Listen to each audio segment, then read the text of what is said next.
কারণ রাজ্যে আবারও নিয়োগের একটা সুযোগ এসেছে। কোথায়? দমকলে 264টি পদে নিয়োগের সিদ্ধান্ত হয়েছে মন্ত্রিসভার বৈঠকে। আরো বিস্তারিত জানাই আপনাদের, আমাদের প্রতিনিধি সোমরাজ বন্দ্যোপাধ্যায় রয়েছেন সঙ্গে। সোমরাজ,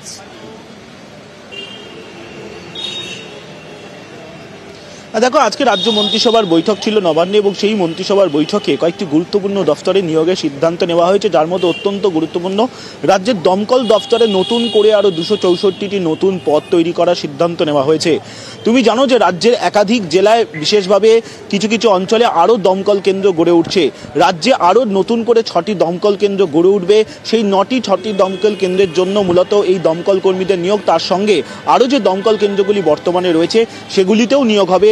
মোট 264টি পদ তৈরি করা হয়েছে এবং যেটা নবান্ন সূত্রে খবর, শীঘ্রই এই নিয়োগে করার জন্য বিজ্ঞাপন দেবে রাজ্যের দমকল দপ্তর।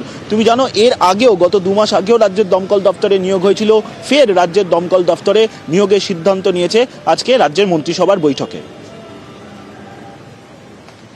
বেশ, অনেক ধন্যবাদ।